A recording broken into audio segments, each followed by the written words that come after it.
Numa sala sem janelas, algures num quartel-general do Comando Central norte-americano, um grupo de analistas fixa há semanas as mesmas imagens de satélite. Não vêem barcos, vêem rocha nua, falésias castanhas, uma costa que parece completamente vazia. E é precisamente isso que os inquieta.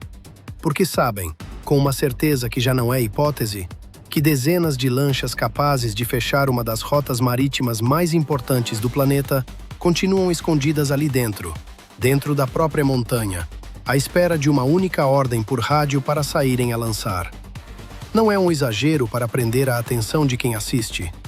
É exatamente o problema que atormenta os planeadores militares norte-americanos há meses e que esta semana os empurrou para uma das operações costeiras mais amplas de toda a guerra. Para perceber como se chegou aqui, é preciso recuar ao momento em que tudo começou, porque muita gente entrou nesta história tarde demais e perdeu meses de contexto sem os quais nada do que se segue faz sentido. Ainda no fim do inverno, os Estados Unidos e Israel lançaram uma ofensiva conjunta contra o Irão que mudou o Médio Oriente praticamente da noite para o dia. Na primeira vaga de ataques, morreu o líder supremo iraniano, juntamente com vários altos responsáveis militares do país. Teherão chamou-lhe de imediato um ato de guerra. Em Washington e em Tel Aviv, chamaram-lhe um ataque preventivo, destinado a travar algo muito mais perigoso antes que pudesse amadurecer por completo. Em poucas horas, os lançamentos de mísseis recomeçaram nos dois sentidos. Em poucos dias, a região testemunhou o maior confronto aberto no Médio Oriente numa geração, arrastando quase de imediato aliados, mercados de energia e as atenções do mundo inteiro. Nas semanas seguintes a esse primeiro golpe, a Força Aérea dos Estados Unidos e de Israel voltou-se quase por completo para a marinha iraniana. Os portos foram alvo de ataques massivos. As instalações navais foram bombardeadas vezes sem conta. Os navios eram destruídos mal saíam do estaleiro, antes sequer de terem oportunidade de chegar ao mar. Quem visse as imagens de satélite daquele período poderia facilmente concluir que a capacidade naval do Irão tinha sido apagada por completo, sem hipótese de regresso. Essa conclusão estaria errada, e compreender por quê é a chave para tudo o que veio depois. Muito antes desta guerra, décadas antes, o Irão já tinha percebido que nunca conseguiria montar uma marinha capaz de enfrentar de igual para igual a frota norte-americana. Nenhum investimento, nenhuma ambição, nenhuma perícia técnica lhe dariam porta-aviões, sistemas Aegis ou esquadras de contratorpedeiros capazes de rivalizar de frente com o poder naval dos Estados Unidos. Os planeadores militares iranianos sabiam-no com absoluta clareza. Em vez de entrarem numa corrida ao armamento que estavam destinados a perder, escolheram construir outra coisa. E essa estratégia tem raízes bem mais profundas do que a maioria das pessoas imagina. Remonta à chamada Guerra dos Petroleiros, nos anos 80. Durante o violento conflito entre o Irão e o Iraque, Teherão viu os seus navios de guerra maiores lutar para enfrentar marinhas de concessão ocidental e aprendeu cedo uma lição dolorosa. Navios grandes e caros são fáceis de detetar, fáceis de atingir e extremamente difíceis de substituir depressa.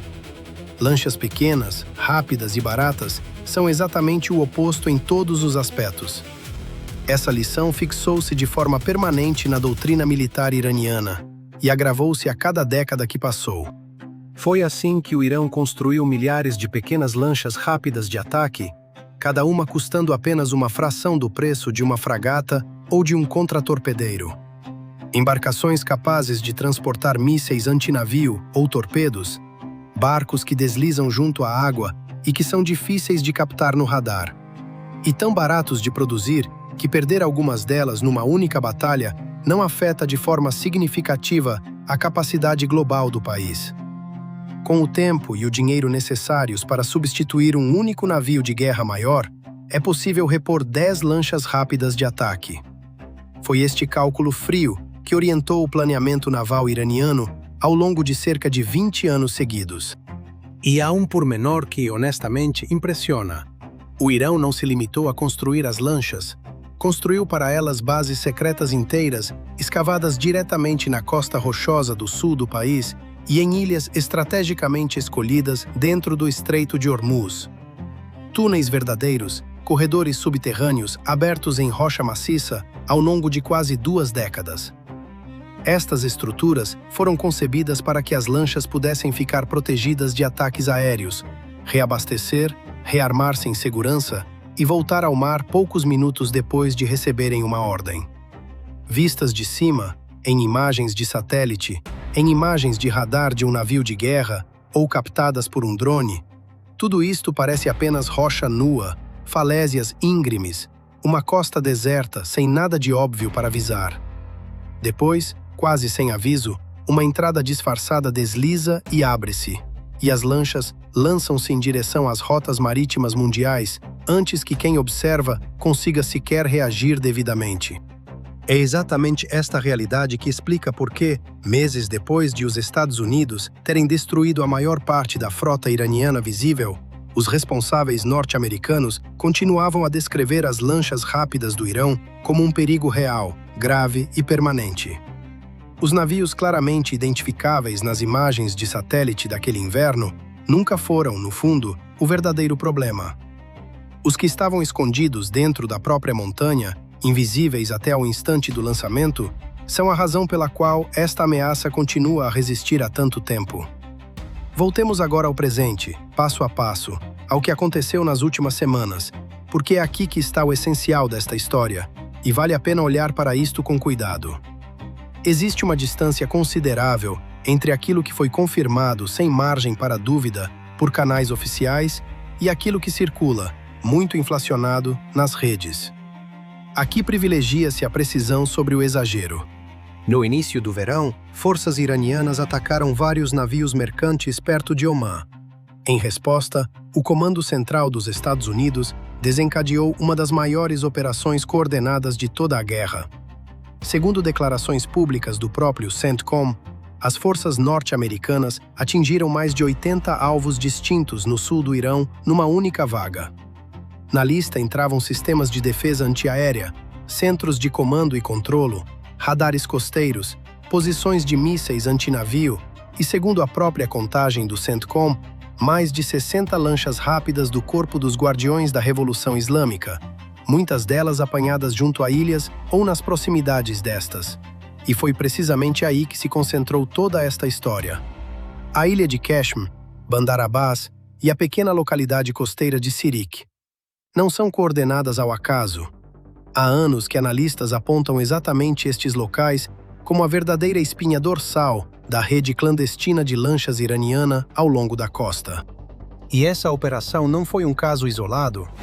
Até meados desse verão, o CENTCOM continuou a realizar novas ondas de ataques, cada uma descrita publicamente como maior do que a anterior. Um responsável norte-americano disse a jornalistas que a operação de meados do verão tinha sido cerca de 4 a 5 vezes mais ampla do que o ataque anterior.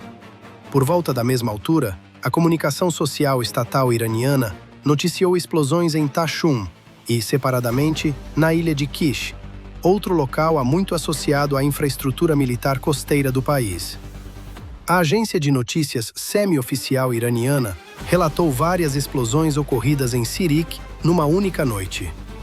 Do lado norte-americano, o CENTCOM confirmou que estas missões visavam sistemas de vigilância costeira, depósitos de mísseis e meios de ataque marítimo, com o objetivo declarado de reduzir a capacidade do Irão de ameaçar a navegação comercial e militar no Estreito de Hormuz. Depois, mais recentemente, após uma tentativa iraniana de atacar diretamente forças norte-americanas destacadas na região, Washington respondeu de novo, desta vez com ainda mais intensidade. O CENTCOM descreveu esta ronda como uma resposta contundente, que atingiu centros de comando militar, instalações de produção de mísseis e drones, posições de vigilância costeira e aquilo que os responsáveis designaram especificamente como instalações marítimas. Nessa noite, registaram-se explosões ao longo de um trecho invulgarmente extenso da costa iraniana. Bushehr, a ilha de Kish, Abadan, a ilha de Qeshm. um responsável norte-americano descreveu a escala daquela campanha aérea noturna como quase o dobro da do ataque anterior. Por isso, se neste momento estiver a pensar, espere lá, eles não tinham já destruído a maior parte da frota iraniana ainda no inverno? Essa confusão é perfeitamente compreensível.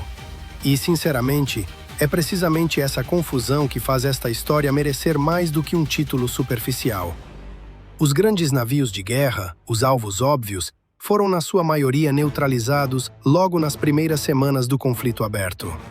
Desde então, ataque após ataque, vaga após vaga, o que se mantém é uma situação cada vez mais complexa e frustrante. Chegar a embarcações que nunca estiveram à vista, em mar aberto.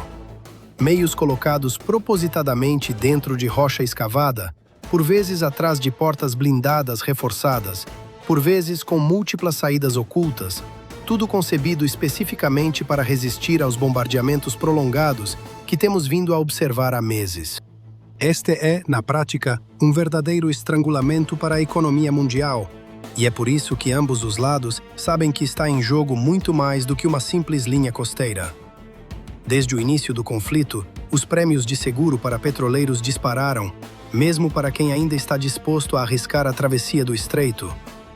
Várias grandes companhias de navegação alteraram silenciosamente as suas rotas, passando a contornar o Cabo da Boa Esperança, o que alonga as viagens em várias semanas e implica custos adicionais de combustível na ordem dos milhões, só para evitar o risco. Alguns dos maiores compradores mundiais de energia começaram a diversificar as suas fontes, afastando-se de fornecimentos de petróleo dependentes desta rota precisamente por causa da incerteza. Esta mudança pode alterar os padrões globais do comércio de energia durante anos, mesmo depois de esta guerra terminar. Para ter uma ideia real da dimensão da estratégia costeira iraniana, vale a pena compará-la com algo talvez já familiar. Veja-se como as forças Houthis no Iêmen conseguiram perturbar o tráfego marítimo no Mar Vermelho, dispondo apenas de uma fração mínima dos recursos e do poder de fogo de um Estado propriamente dito. Se um grupo mais pequeno e muito pior equipado conseguiu provocar tanto caos global com armamento limitado e sem uma marinha a sério, imagine-se o que consegue sustentar, sob pressão, um país que passou 20 anos a construir deliberadamente uma infraestrutura costeira oculta exatamente para este propósito.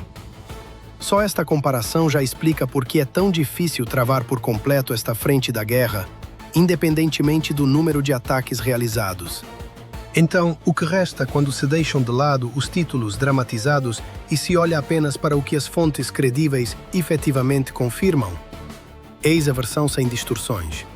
Ao longo de cerca de 2 décadas, o Irão construiu um sistema de defesa especificamente pensado para resistir a exatamente este tipo de ataques aéreos esmagadores que enfrenta agora. Lanchas rápidas escondidas no interior de cavernas costeiras blindadas. Uma doutrina em várias camadas, assente numa única premissa central. Não é preciso vencer um confronto justo contra um exército muito maior e muito melhor financiado. Basta garantir que esse exército nunca consegue terminar por completo aquilo a que se propôs. E assim, meses depois do início de uma das maiores campanhas aéreas na região em décadas, apesar de dezenas de ataques documentados contra a costa em torno destas bases, este sistema de defesa continua a funcionar neste preciso momento, ainda que não tenha saído incólume. A situação deteriorou-se de forma clara e significativa, com perdas confirmadas de dezenas de embarcações e de importantes instalações de apoio ao longo de várias vagas de ataques. Mas não desapareceu, apesar de tantos títulos a sugerirem o contrário. Não é uma conclusão particularmente satisfatória e prefiro ser honesto quanto a isso do que inventar uma história dramática sobre um suposto golpe final decisivo. Não há nenhuma imagem espetacular em que um dos lados triunfe de forma clara e inequívoca. O que estamos a assistir é, na verdade, algo mais lento e, sinceramente, mais habitual do ponto de vista histórico do que a maior parte da cobertura sobre guerras costuma reconhecer. Pressão constante sobre uma infraestrutura especificamente construída para ser praticamente impossível de destruir com um único golpe. E se a história nos ensina algo sobre guerras como esta, é que raramente terminam com um único ataque decisivo. Normalmente, esmorecem aos poucos, numa mistura complexa de cansaço em ambos os lados, desgaste econômico constante, tensões que se acumulam discretamente e diplomacia silenciosa a decorrer fora do olhar público, enquanto os ataques visíveis continuam a ocupar as primeiras páginas. Talvez esta seja, no fundo, a lição principal de toda esta história. Nunca foi apenas sobre lanchas, cavernas ou bombas. É, no fundo, sobre o que acontece quando uma potência mais pequena se recusa a combater nos termos que todos esperam dela e opta, em vez disso, por passar 2 décadas a construir algo paciente, oculto, pensado para sobreviver ao ciclo noticioso em vez de o vencer diante das câmaras. Ver isto como um engenho impressionante sob pressão ou como algo bem mais preocupante depende inteiramente da forma como cada um encara este conflito. De um jeito ou de outro, compreender esta diferença é o que separa saber realmente o que se passa no Estreito de Hormuz de simplesmente reagir ao título mais chamativo que aparece no ecrã do telemóvel. Há ainda uma dimensão desta guerra que quase nunca aparece nas publicações que circulam online e que talvez seja mais determinante do que qualquer ataque isolado. A campanha aérea é apenas metade da pressão exercida sobre o Irão. A outra metade é um bloqueio naval. E a prazo, este pode pesar ainda mais do que qualquer ataque em particular, por mais impressionantes que sejam as imagens. Depois de os Estados Unidos terem reimposto um bloqueio total aos portos iranianos, os prejuízos financeiros tornaram-se enormes. As receitas petrolíferas perdidas somam milhares de milhões de dólares. O bloqueio continua a apertar uma economia que já se encontrava sob forte pressão devido a anos de sanções anteriores a esta guerra. Navios com destino a portos iranianos foram interceptados. Alguns acabaram mesmo capturados pelas forças navais responsáveis pelo bloqueio. É certo que alguns conseguiram passar, porque nenhum bloqueio na história naval foi alguma vez completamente hermético desde o início. Mas a crise econômica contínua que o Irão enfrenta agora é real e mantém-se semana após semana, sem sinais concretos de melhoria. Pense-se no quadro completo que o Irão enfrenta neste momento. De um lado, ataques militares diretos que atingem quase sem pausa a linha costeira e a rede oculta de lanchas. Do outro, um forte estrangulamento econômico que vai drenando progressivamente os seus recursos financeiros. As duas frentes avançam em simultâneo, claramente coordenadas para se reforçarem mutuamente rumo a um único objetivo: acabar com a capacidade do Irão de ameaçar uma das vias navegáveis mais importantes do planeta do ponto de vista econômico. A limpeza segura de minas marítimas é um trabalho lento, cuidadoso e verdadeiramente perigoso. Mesmo em condições ideais, a situação torna-se muito mais arriscada quando as próprias águas que se pretende limpar continuam vigiadas por lanchas ocultas capazes de surgir subitamente de várias direções, sem aviso prévio. Mesmo que os combates parassem por completo já amanhã de manhã, as ameaças submersas não desapareceriam sozinhas. Tornar estas águas seguras outra vez vai exigir tempo, um risco real para as tripulações envolvidas e recursos consideráveis, possivelmente durante anos depois do último disparo desta guerra. E aqui fica uma pergunta que a imprensa generalista quase nunca coloca com clareza. Por que motivo isto deveria importar a alguém, esteja onde estiver, talvez a milhares de quilômetros do Estreito de Hormuz?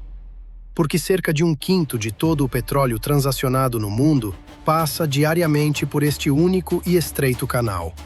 Sempre que um petroleiro é retido, capturado ou obrigado a mudar de rota por causa deste conflito, o efeito propaga-se muito para além da região, refletindo-se no preço dos combustíveis, no custo do transporte e dos seguros e, em última análise, no preço dos bens do dia a dia em lojas e países que não têm qualquer ligação direta a esta guerra.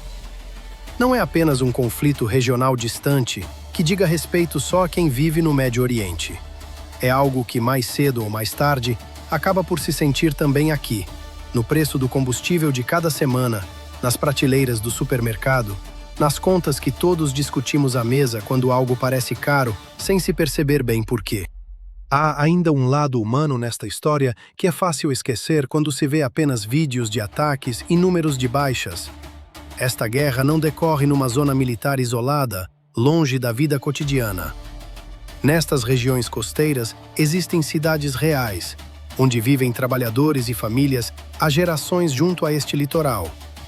Muitos deles nunca tiveram qualquer ligação à atividade militar. Relatos vindos do Irão descrevem mortos e feridos entre a população civil ao longo destas sucessivas vagas de ataques, incluindo pessoas sem qualquer relação com os alvos atingidos. Isto não diminui a importância estratégica real desses alvos. Significa apenas que esta nunca foi, no fundo, apenas uma história sobre tecnologia, sobre lanchas, túneis e bombas. Fica a pergunta, talvez a que mais vale a pena levar conosco depois de percorrer toda esta história. Quando uma nação decide não competir onde é mais forte e passa 20 anos a preparar-se, em silêncio, para resistir em vez de vencer de imediato, isso é engenho ou é apenas outra forma de prolongar o sofrimento de quem vive à beira dessa costa? Não há uma resposta fácil, e talvez seja precisamente essa incerteza, mais do que qualquer explosão ou qualquer título alarmista, que continue a manter o mundo inteiro de olhos postos no Estreito de Hormuz.